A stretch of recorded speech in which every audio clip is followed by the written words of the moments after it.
Welcome back to the Navy Sports Magazine. We're presented by the Navy Federal Credit Union. Time to shine the light on Navy gymnastics this week with junior Ian Dinmore. It's a terrific story, obviously a local product. Always love to give a little extra love to the folks locally here right in Anne Arundel County. In fact, I will be over at Ian's alma mater this week over at Arundel High School for something else. And Ian, for you, being able to share this Navy experience the way you have, obviously, last year with team captain Darren Luckman and obviously, Matthew Rosendahl as well, been your teammates out at Paragon. Just what's it been like to share this experience with those guys and guys you've obviously performed with now for a number of years? Yeah, it's been a great experience just to be able to continue those relationships that developed throughout middle school and high school with my teammates. And also just to see how people change, myself included, when we come to Navy. A lot of growth is done in junior gymnastics, but even more is done here. And just having somebody close that you already have that base relationship with, and you can continue to foster that here is just really cool and a great opportunity. And also we have a freshman coming in next year who's from my gym too, so we'll kind of continue that legacy of locals coming in here to Navy, which is super exciting. Are you hoping to be able to do the same things that Darren did for you for an athlete like that? Yeah, of course. Yeah, Darren was super helpful to me. He's one of the main reasons I came to Navy. I would never consider it without him coming here. So I think the story is pretty similar for Julian, our incoming plebe. So yeah, I definitely hope to kind of show him that what's possible as a student athlete, all the things that Navy has to offer, and get him started on a good path. Let's talk about the classroom, Hoss. 4.0, number one in order of merit. Look, it's tough enough to do it as just a student, but to be a Division I student athlete on top of it, it's been the key to engaging your time properly to where you're excelling not only in your athletic endeavors, but clearly getting it done in the classroom.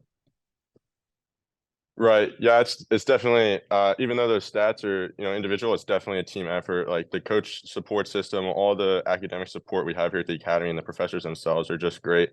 But just being willing to reach out to that support system and work with them, tell them what's going on, ask questions. And I've always been driven gymnastics or in school to really understand what I'm doing.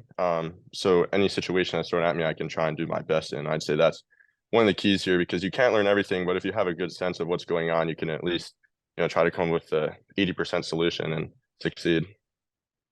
You mentioned, I think, something very important there. I think sometimes we're all a little, hesitant to ask questions, regardless of it is, and what we may need information for. I know it seems kind of simple, but how important is it to ask those questions when you may need a little bit of help?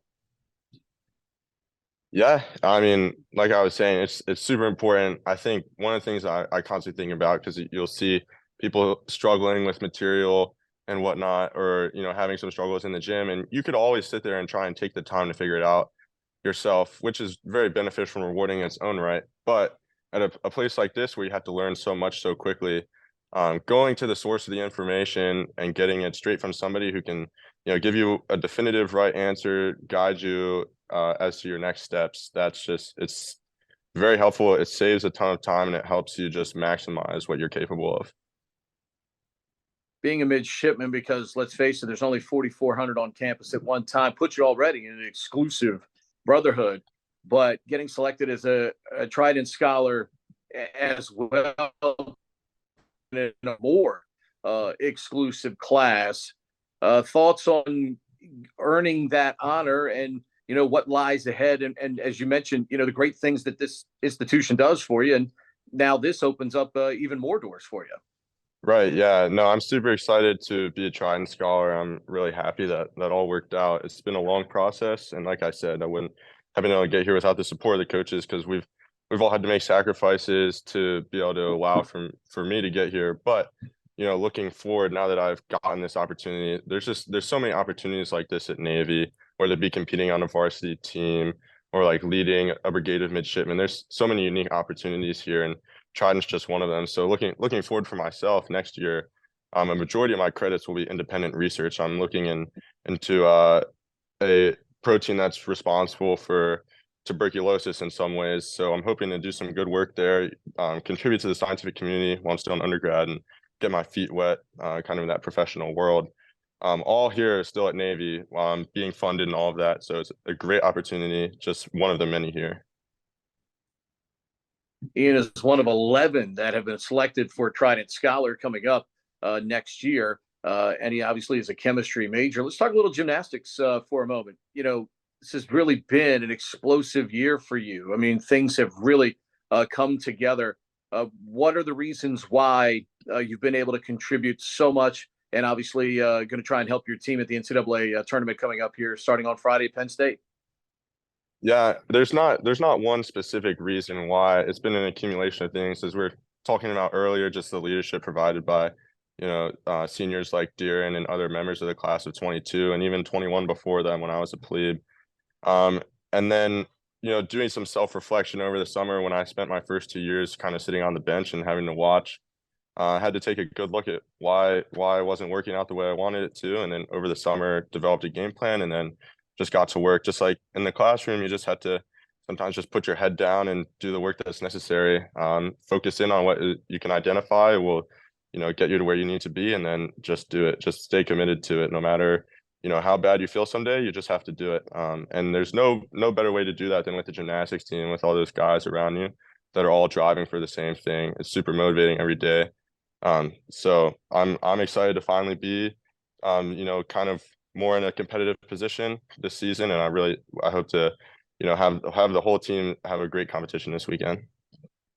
You got, floor exercise and pommel horse have been your two big apparatuses this year. I'm not sure you can find things that are require a lot of different skills. I'll put it to you. Let's talk pommel horse first. Why and how can you be successful at the pommel horse? Because as someone who has watched sports for a number of years, watched it clearly in the Olympics and things of that nature, that looks like an incredibly difficult piece of apparatus that requires an amazing amount of skill, flexibility, and more importantly, strength as well.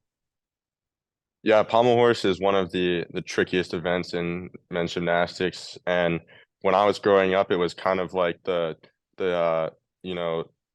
ugly stepchild of gymnastics. Nobody wanted to do pommel horse. So then my whole generation saw that as our opportunity to, if we can capitalize on pommel horse, then we can probably do some pretty good things for the college that we eventually end up going to, and even the nation, because our nation's been weak on pommel horse for a while. So yeah, you're absolutely right. It's a combination of everything that you need in gymnastics, and similar to the balance beam in the women's sport, one small thing goes wrong and you're off. So pommel horse is really much more of a mental game. You can do so many reps throughout the entire season, but what it comes down to is that one time when you're in the competition, the lights are on, teammates are all screaming, and you have to, salute the judges and do your routine. And you just have to have the mental fortitude, the trust in yourself, and all the training that you and your coaches have gone through to be able to, hit all of those checkpoints and put down a good set. What goes into a good floor exercise routine?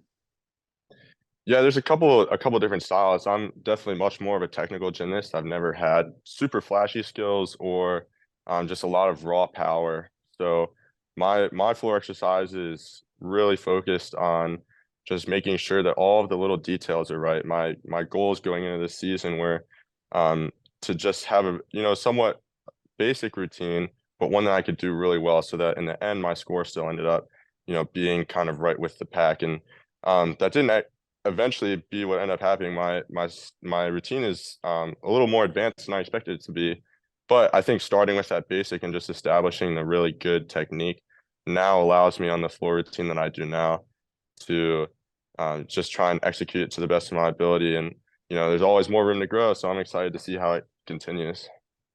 I'll let you out on this. Why has the culture of this program, the success it has speaks for itself. It's a results-oriented business. We know that, but there has to be more to it. Why is the culture of this program been so good, but more importantly, so consistently good? Yeah, of course, like as a leader, you never want to point to yourself, but I definitely had to point towards the coaching. As a start in this, you can't do it without that good foundation set. And I wasn't here when Coach Kip took over, but I've heard many great things. I'm living it right now. Um, the gymnastics team, we're just so tight as a team. We don't ever have anybody that quits the team. It's just even if you're having a rough day, it's just unthinkable because you're so close with all those other guys. And that's also how I was mentioning earlier. That's also what gets us through those days is like, well, I might not be feeling great today, but I need to make myself better so that, I don't disappoint my brothers on the team when we're at competition and I can make this team as good as possible. It's just that trust, that accountability between us. That's I think what keeps propelling us forward. He's the pride of Arundel High School right around the corner. Ian, appreciate the time today. Best of luck to you and your teammates this weekend in NCAAs. Thank you, sir.